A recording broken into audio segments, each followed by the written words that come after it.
There is a double game week coming to FPL very soon, so chip strategy is in full flow and there are still some big fixture swings to come this season.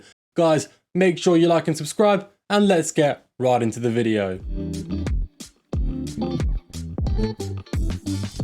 Okay, we are going to begin with the fixture difficulty rating as always, but quickly guys, I've got to let you know, after 7 red arrows in 8 game weeks, I finally got a green arrow. And don't get me wrong, the game week's not over, but I think I'm pretty safe this time.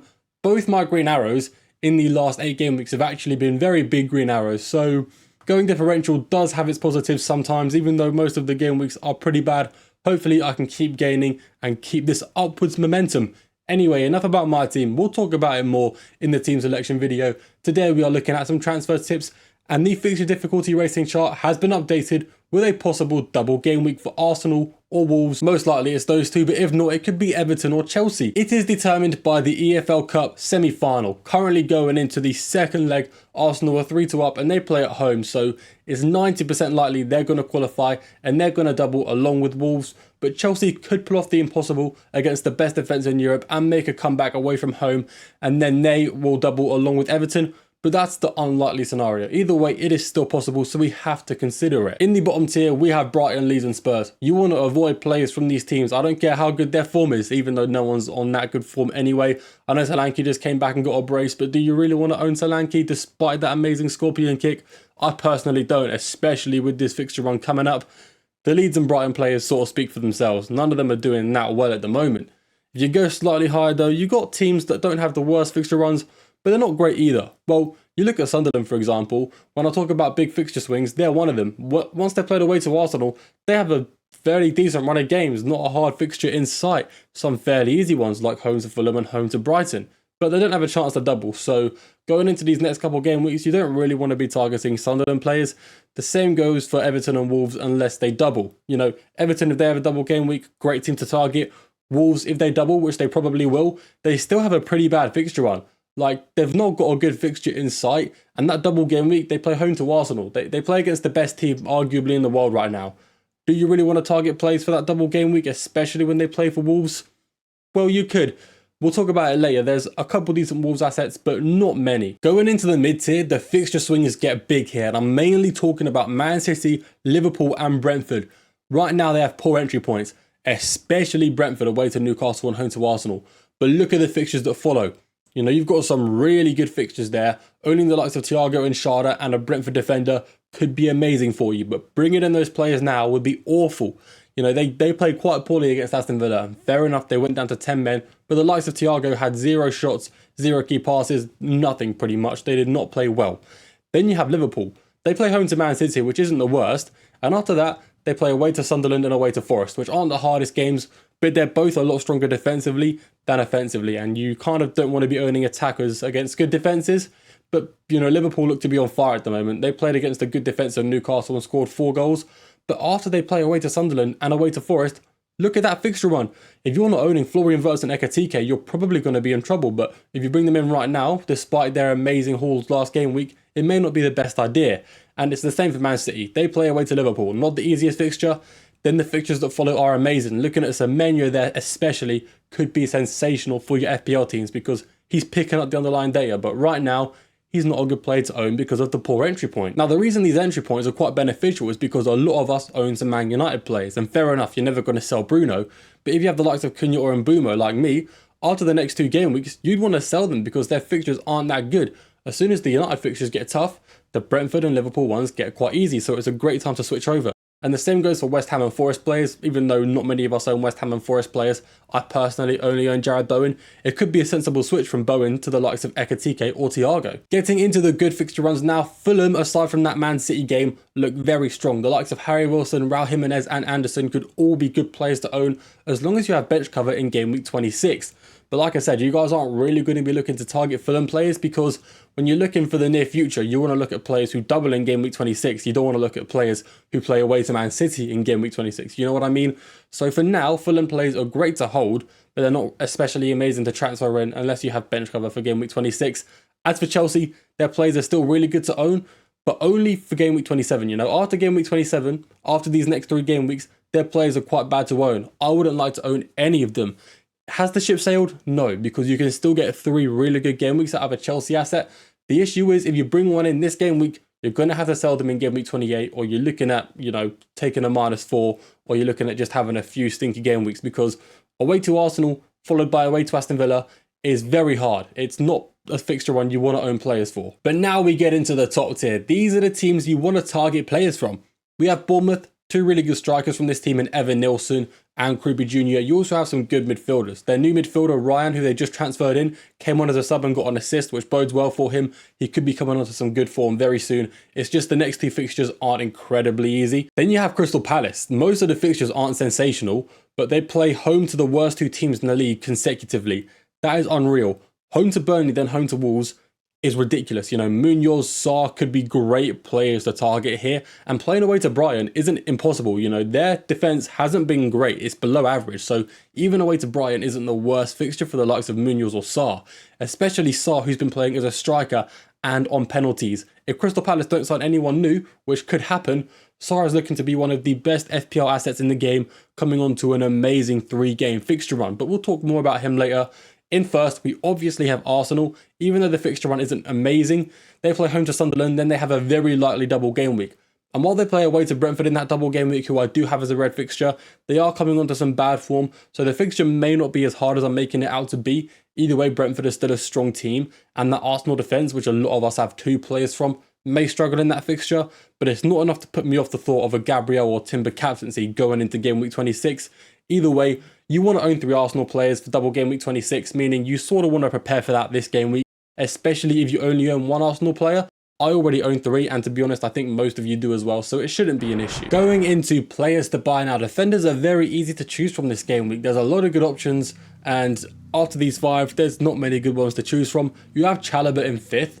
He has 3 good fixtures left, like I said, 3 clean sheet worthy fixtures, 3 DEFCON worthy fixtures. Maybe he can get a goal in there as well, because he was a big goal threat at the beginning of the season. But he only has 3 game weeks left. That's the issue. That's why he's only a 7 out of 10.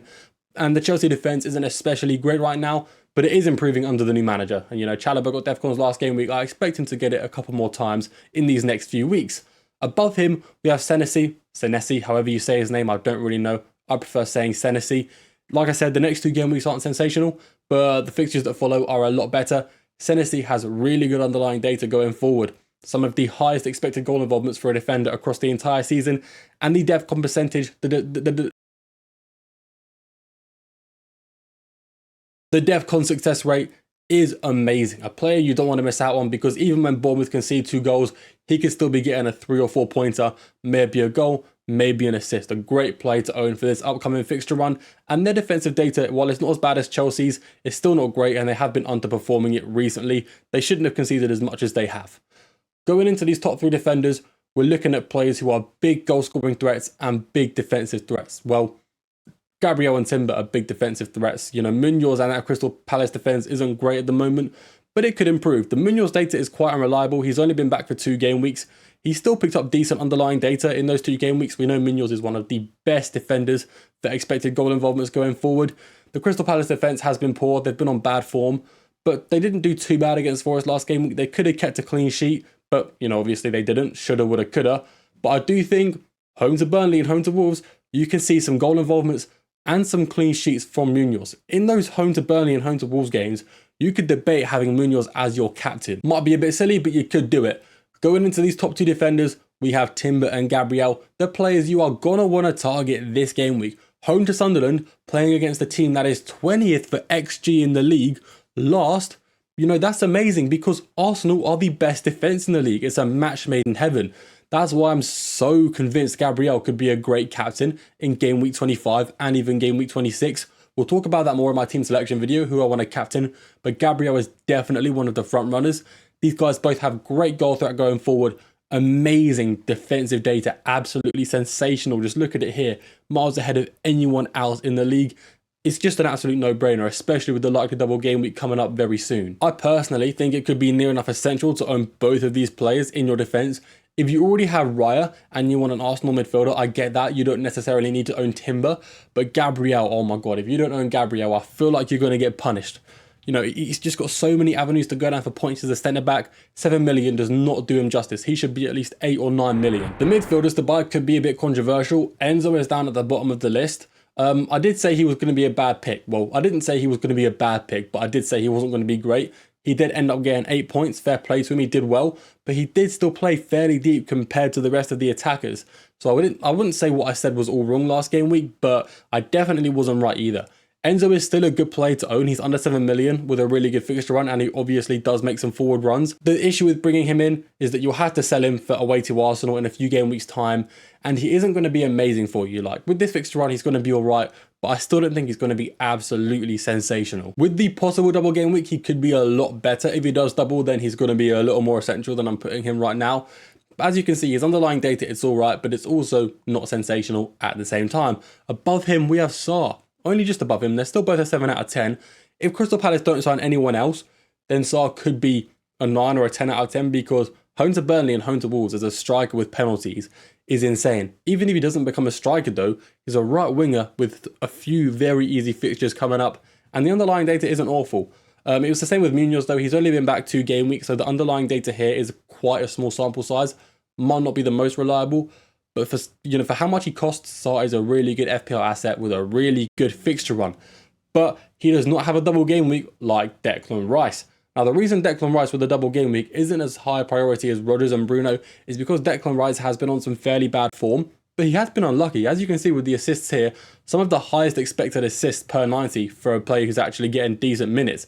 He's been unlucky to not get more. Same with the DEFCONs. He was very close to DEFCONs a couple times in the last couple game weeks, but he hasn't hit it.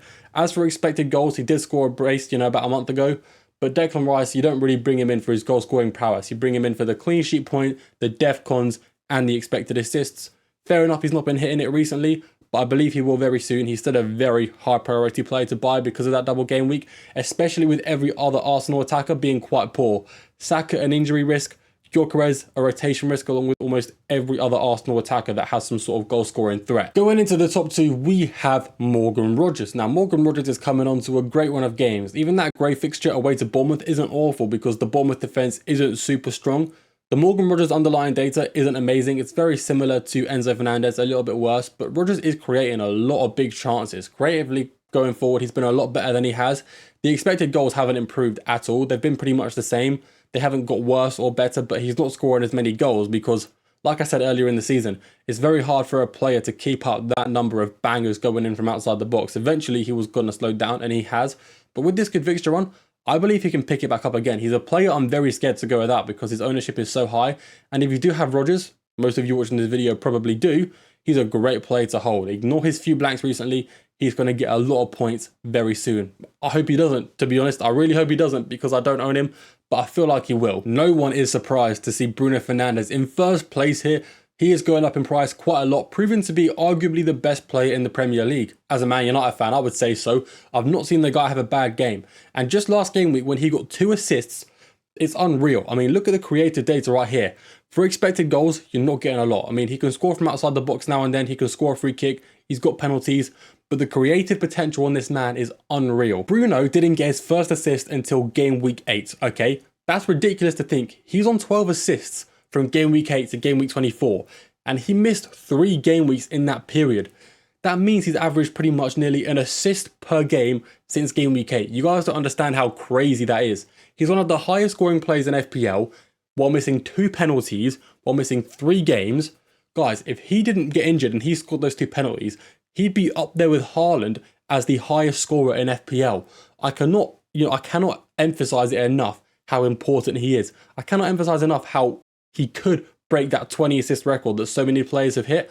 Bruno could go above and beyond and get more than 20 because right now he's looking unstoppable. Every assist he gets, it's like he's the only player in the league that could do it. Like last game week, if you guys didn't see that Sesko winner, look at the Bruno Fernandes assist. Name me another player that could do that. I know I'm glazing. I know I'm, bigging him up because he's my favorite player, but I'm not wrong. He is so good and you cannot go without him. With forwards, we are not spoiled for options. Gyökeres has actually made it to the top 5. I don't expect any of you to buy Gyökeres. He is a 6 out of 10, not an amazing player, but he's got home to Sunderland, then that double game week. He is a rotation risk, but he could be a good punt for the next couple game weeks because his form isn't the worst right now. He is scoring, he's not playing a lot. Above him, we have Mane from Wolves. I think he's a better player to own than Gyökeres. Mainly because he's half the price, first of all, okay? We can't forget that. He does have that likely double game week, and his underlying data for a player who's only 4.5 million isn't bad. He's averaging 90 minutes per game. He's starting every game and he's not getting subbed off. His creative potential ain't bad. His goal scoring potential ain't bad either, but neither one is excessively amazing. 0.34 expected goal involvements per 90 is not something you can ignore for a player of his price. It's insanely good. His minutes don't look to be a risk. So if you guys are looking to target Wolves players, I do believe he's the only one you should go for, but I don't think you should go out your way to bring him in, especially when there's another cheap forward who I still rate above him in Kruppi Jr. His finishing is amazing right now. His underlying data also ain't so bad, 0.33 expected goal involvements per 90, very similar to Mane on Wolves. The difference is Kruppi Jr. has been better at finishing recently and he's on a better fixture run. Despite Wolves having a double game week, a Wolves attacker home to Arsenal, there's no goal scoring potential there. All it is point fodder, an extra 2 points, because let's be honest, the Wolves players are probably not scoring in that game, and if they do, what's the likelihood it's Mane? You know, Kruppi Jr. is definitely the guy you should target, but if you disagree with me and you want to pick Mane because of the double game week, I fully understand. Yeah, Pedro's a weird one. He is the most transferred in player this game week. He's got a really good fixture run. He was on really good form. So in theory, I could put him as a 10 out of 10, but look at his minutes per appearance, it's 54. Now, with the form he's on, I do expect that to change. I'm not going to sit here and say he's still a rotation risk because I don't think he is. But it's like I said with Enzo and Chalobah, you've got 3 game weeks left of this guy before you'll need to sell him. If you can bring him in for free, that's great. But can you sell him without taking a -4? That's what you need to ask yourself. You need to plan ahead.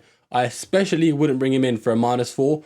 Away to Wolves as well. While it's not the hardest fixture in the world, in the last 8 game weeks, Wolves are 4th for expected clean sheets. They're a fairly solid defence, so playing away to them is great for those Chelsea defenders. For their attackers, it's not bad, but it's also not amazing. If João Pedro gets that double game week, then fair enough, his appeal will be a lot higher, but right now, I wouldn't put him higher than an 8 out of 10. An 8 out of 10 is still good. It sounds like I'm telling you how bad João Pedro is. It's just, I think he's good, but I think everyone's rating him a little too high. I wouldn't rush to bring him in. Fair enough, he's going to get a decent amount of points this game week, but a lot of you will own Evan Nilsson, Ekatike, Jared Bowen. They're pretty good. They're players you want to hold. If you have Thiago, then Thiago to João Pedro could be a good shout, but Thiago to Evan Nilsson still could be an even better shout. Why is Thiago to Evan Nilsson an even better shout? Guys, if you bring in Evan Nilsson, you won't need to sell him for a long time. That Bournemouth fixture run is really good long term. Fair enough, the entry point home to Villa and away to Everton isn't sensational, but it's not bad either. And the underlying data for Evan Nilsson isn't far off João Pedro's. His form isn't as good, we all know that, but the underlying data is still pretty good, and Evan Nilsson has been putting away the big chances recently. So if you own Evan Nilsson or you're looking to buy Evan Nilsson, you're having a much better long-term asset compared to João Pedro. That's why I think he's technically just a little better. You have to understand though, when I'm saying this, I do think João Pedro is going to outscore Evan Nilsson across the next 3 game weeks. But across the 5 game weeks that follow, you know, going into mid-game week 30s, I believe Evan Nilsson is going to wipe the floor with João Pedro. And free transfers are important at this stage in the season. You can't just keep bringing in players for short-term fixture runs, especially when it's a busy schedule. Players could get rotated. You've got blank game weeks, you've got double game weeks. You've got these things you want to think about. You can't be spending transfers on a player who's only going to be in your team for the next 3 game weeks unless you fully believe he is worth the -4. Once again, João Pedro is still a great player. I just think Evan Nilsson slightly edges it over him. Now, with double game weeks coming in, chip strategy is important. Now, I'm showing you this as a little graph I put together. I hope it's simple to understand. I'm going to explain it as to how these blank game weeks and double game weeks are caused. It's important to know that double game weeks are always caused by blank game weeks, and blank game weeks are always caused by cup ties. Rarely ever European cup ties. It's mainly the Carabao Cup ties or the FA Cup ties. Now, we had the second leg in the midweek of game week 25 before game week 25 deadline on a Tuesday evening. Man City and Newcastle, that fixture is irrelevant. Whichever one of those teams gets to the final, they are not going to blank or double because the fixture schedule won't need it. As for Arsenal and Chelsea, whoever qualifies to the final will blank in game week 31 when their Carabao Cup final is played. That blank will then lead to a double game week which goes to game week 26. Either Chelsea away to Everton or Arsenal away to Wolves. As you can see with the likelihood here, it's most likely Arsenal and Wolves that double. Those are the only short-term blanks and doubles you need to know about. After double game week 26, you don't need to think about any blanks for the next 4 game weeks. Then you get to blank game week 31. Obviously, your players that doubled in game week 26 are gonna blank, most likely Arsenal and Wolves players. At the same time though, you have FA Cup quarterfinals in the midweek. Now this FA Cup quarterfinals doesn't cause any blanks in game week 31. It just happens to be in the same game week. Now the FA Cup quarterfinals, this one is going to be fairly obvious. The FA Cup quarterfinals leads to the FA Cup semi-finals. I know, right? Insane. The FA Cup semi-finals causes up to 8 teams to blank because it's likely that 4 Premier League teams will reach the FA Cup semi-finals and they will play against another 4 teams in the Premier League. You know, you've got the 4 teams that qualify and the 4 teams they're playing against. They're all likely to blank in game week 34. Now the game week 34 blanks are going to cause some doubles because, like I said, blank game weeks cause double game weeks, and we have most of these doubles being moved to the game week before in double game week 33, which is why it's so important to save at least one of your wildcard and your free hit. Ideally both, because every single player you own that doubles in game week 33 is going to blank in game week 34. If you want to bring in loads of double game week players, you're going to have a lot of players that are also blanking, so it's important to save your wildcard and or free hit for these fixtures. Now, there is a small double in game week 36 and possibly a double or a blank or a normal game week in game week 37. We're not going to talk about game week 36 and game week 37 yet because a lot of it is still up in the air, but what we can say is blank game week 34 and double game week 33 are probably going to go ahead, and it's going to be a big double and a big blank. As for game week 36, some of those fixtures that blank in game week 34 could get moved to game week 36, but they might not. There will be a double game week 36, we just don't know who yet. And for game week 37, there could be a blank or a double. It's not worth thinking past game week 34 at the moment though. Reason being is because the main chips in your chip strategy to help you navigate the blanks is your wildcard and your free hit. As you can see my chip strategy here, I can wildcard in game week 32, bring in loads of double game week players for double game week 33. Use a bench boost, have 15 doublers in my team. Then when all those players blank, I can just use my free hit in game week 34 to bring all of those players out. Then they're back in my team for game week 35. And then I can see out the last 3 game weeks of the season with my free transfers. If there's a few players that double in game week 36, I can bring them in. I can navigate double game week 37 or blank game week 37. Then it's a regular game week in game week 38. The triple captainship isn't as important as the rest because it doesn't tie in to navigating them blank game weeks. As you can see, I used 3 chips in a row just to maximize my usage of the double game week 33 and mitigate the damage of blank game week 34, which is what you want to do. The triple captain can sort of be used on its own, so you don't need to think about it loads. You could use it in double game week 26, but then again, there's not an amazing triple captaincy option. Like I said, I think Gabriel is the best captaincy option. As for double game week 36 or a possible double game week 37, there may be a better triple captaincy option there. Now, if you don't have all of your chips left, that's not the end of the world. Bench boost and triple captain can sort of be used as and when, like when they suit your team. Like if your team is going to get 20 points on a bench boost or even 15, that's amazing. Use it whenever. You know, you don't need to wildcard in game week 32 just to bring in 15 double game week plays because that could go horribly wrong. So bench boost and triple captain are sort of the bonus ones here. You don't need them. Then you just have wildcard and free hit, the main core of your chip strategy. But even if you've already used your wildcard, that's fine. You can use your free transfers from game week 27 to game week 23 to bring in loads of double game week players who are going to double in game week 33. Then, when it comes to game week 34, as long as you have your free hit left as the bare minimum, you can mitigate the damage of game week 34 by transferring out all the players that blank in game week 34 for 1 game week. If you've used your free hit and wildcard, then I'm sorry, but you may be in a little bit of trouble when it comes to blank game week 34. But you never know, it could be a game that you somehow survive. I just very much doubt it. Anyway guys, that is it from me. Let me know down in the comments what chip strategies you're planning on using for the later game weeks this season, and let me know how many chips you have left. If you did make it this far, thank you very much for watching. You are greatly appreciated, and I will see you all in the next video.